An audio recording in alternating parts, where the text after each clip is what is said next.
Guys, আপনারা কিন্তু এখন কি গাইস হয়ে গেছেন। আর আজকে কিন্তু একেবারে শুদ্ধ ভাষার ব্লগ দিচ্ছি। এটা কিন্তু অনেক আগের, প্রায় কি 1-1.5 মাস আগে হচ্ছে আমার মামাতো বোন মিমের শ্বশুরবাড়িতে দাওয়াতে, ওর বিয়ের পরের দিন দাওয়াত। মাশাআল্লাহ দেখেন আমার বোনটাকে কত সুন্দর লাগছে। মানে কোন ব্লগ আগে দিব কোন ব্লগ পরে দিব সব দিশাহারা হয়ে গেছি। এটাও একটা কি দাওয়াতের ব্লগ। গতকালকে বলেছিলাম আমি আর দাওয়াতের ব্লগ দিব না, তারপরেও দিতে হচ্ছে কারণ দেখছি অনেকগুলো ভিডিও এখন আপনাদের সাথে শেয়ার করা হয় নাই। আর এখানে হচ্ছে আমরা গিয়েছিলাম ওর শ্বশুরবাড়িতে, আমরা কাজিনরা সবাই মিলে। এরপরে হচ্ছে নাস্তা, এখানে এই দেখেন বেহাইয়া মেয়ে জামাইকে রেখে, জামাইকে কাজ করে ও কি আমাদের সাথে নাস্তা খেতে বসে গেছে। মাশাআল্লাহ খুব সুন্দর একটা লাল টুকটুকে শাড়ি পরেছে, যেটা ওর কাছ থেকে আমার ইচ্ছে করেছে একদম কি মানে ছিনতাই করে নিয়ে আসতে। ওরকম একটা ব্যাপার হয়ে গেছিল আমার ওই শাড়িটা দেখে। আমার না রেড কালারের প্রতি বেশি দুর্বলতা, একদম বেশি। আমাকে যদি প্রত্যেকদিন বলো রেড কালার পরতাম, প্রত্যেকদিন রেড কালার পরতে পারবো। এরপরে হচ্ছে এখানে এটা আসলে চটজলদি রেডি হওয়া, আমার একদমই চটজলদি, কারণ সেদিন আমার বাসায় অনেক মেহমান ছিল। কিভাবে আজ আমি চলে গেছি আমি বলতেও পারি না।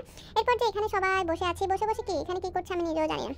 এই যে সবাই বসে আড্ডা মারছে। আর কি বলছিলাম, যেহেতু অনেক আগের ব্লগ তো কিছুই মনে নাই যে কি বলছি না বলছি।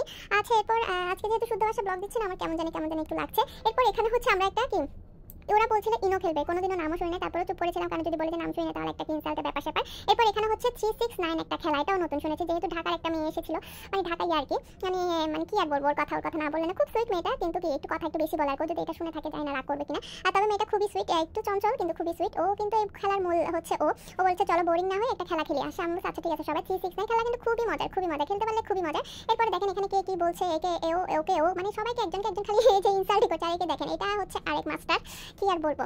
আচ্ছা, এরপর এখানে হচ্ছে লাফালাফি চলছে, এখানে মানে এ আউট হয়ে গেছে কি বলতেছে আসলে আমার কোনো কিছুই মনে নাই। এরপরে হচ্ছে এখানে বলছে আমার ভিডিও কর, শুধু আমার জামাটাই ভিডিও করতেছে, আমার চেহারা দেখা যাচ্ছে না, খালি আমার জামাটাই ভিডিও করে। আচ্ছা, এরপরে এখানে খেলার আবার নিয়ম কানুন বুঝিয়ে দেওয়া আছে, কে আউট হয়েছে কে না হয়েছে সবগুলো এখানে কি মাতামাতি।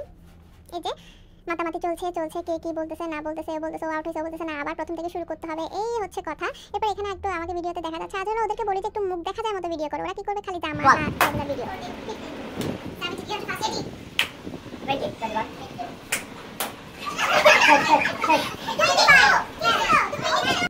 এই খেলা আপনারা আগে খেলছেন কিনা কমেন্ট করে জানাবেন। খেলাটা কিন্তু খুবই ফান। এরপর এরা খেলছে আবার ইনো, কার্ড দিয়ে ইনো খেলা, যেগুলো আমরা কোনোদিনও খেলি না। আমরা কার্ড খেলছি কিন্তু ইনো কিভাবে কি এগুলো কেউ বুঝি না। ওদের যেহেতু ওরা মানে কি জেনারেশন ওরাই জানে। এরপরে দেখেন এখানে হচ্ছে দুই পণ্ডিত আমাদের বাসার, মানে আমার কাজিনদের বেবি। ওর আপনারা কমেন্ট করে জানান ওরা দুজন কোন গানে নাচতেছে। এটা কিন্তু আমি অনেক আগে রিলস দিছি। দুটোটা পণ্ডিত, আর যেটা ডান পাশে আছে এটা তো পুরোপুরি ওর মাকে কেটে আসছে। ওর মাও কিন্তু এরকম মাশাআল্লাহ বেশি দেখেন সবগুলো নাচ কিন্তু ওর মুখস্থ। এটা কোন গানে ওরা নাচতেছে দুজন আমাকে একটু আপনারা কমেন্ট করে জানাবেন। এরপর দেখেন এটা কি করতেছে সবাই মানে খুবই তালি, সবাই ওদের নাচগুলো এত বেশি এনজয় করেছে, মানে ওর মার মতো হয়েছে একদম হুবহু। ওর বাপকে আমি কমেন্টে বললাম যে এটা ওর মার মতো, ওর বাপও কিন্তু এগ্রি করছে আমার কথায় যে ওর মার মতোই হয়েছে। এই যে দেখেন এরপর আরেকটা ডান্স দিচ্ছে, মানে সবগুলো ডান্স কি স্টেপ বাই স্টেপ দুজনের কি মুখস্থ, একজনকে ছাড়া একজন থাকেই না। আসলে আমরা সবাই মিলে এত মজা করেছি ওদের ডান্সগুলো, দুজনের ডান্স দেখে এত মজা করেছে। ওরা নাকি সবার সামনে তো এই জন্য এত বেশি ডান্স করে না, বাসায় কিন্তু একাই আরো বেশি জম্পেশ নাচে, এর চেয়ে বেশি আর কি নাচে আমি জানি না। এখানেই তো মানে সবাইকে হাসাতে কি ওরা পেট ব্যথা করে ফেলেছে। এরপর বলছে আরো একবার 1 সেকেন্ড। এরপরে হচ্ছে আরো একটা ডান্স, এটা কোন গান বলেন তো দেখি, খুবই ফেমাস খুবই ভাইরাল এই সংগুলো। এই যে দেখেন ও কিভাবে নাচতেছে, এটা হচ্ছে আমার মামাতো বোনের মেয়ে, মানে ওর মার মতো। ওই দেখেন এত সুন্দর এত কিউট লাগছে মাশাআল্লাহ। ওদের জন্য সবাই দোয়া করে দিবেন, সবাই মাশাআল্লাহ বলে দিবেন, আমাদের বেবিগুলোর জন্য সবাই দোয়া করে দিবেন। এরপরে দেখেন এটা এই সংটার কি নামটা সবাই কমেন্ট করে জানাবেন কোন গানে ওরা দুজন নাচছিল। এরপরে দেখেন ওর হচ্ছে কি গলার মালাতে ওর চুড়ি আটকে গিয়েছিল, এটা আমার মামাতো ভাইয়ের মেয়ে। দুজন মানে সারাদিন কি একজনের পেছনে একজন, ও যেটা করবে আরেকজনকেও সেটা করতে হবে। আসলে পিঠাপিঠি থাকলে এই হচ্ছে সুবিধা। এরপর দেখেন ওর মা পেছনে গিয়ে কি ওদেরকে দেখা দিচ্ছে। ওর মা মানে এই যে ওর মার মতো একদম পুরো, ওর মা যেরকম একদম ও সবাই বলে ওর মার মতোই হয়েছে।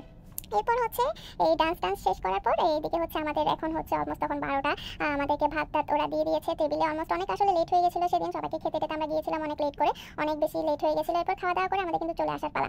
আজকের ভিডিওটা এই পর্যন্ত, সবাই অনেক ভালো থাকবেন।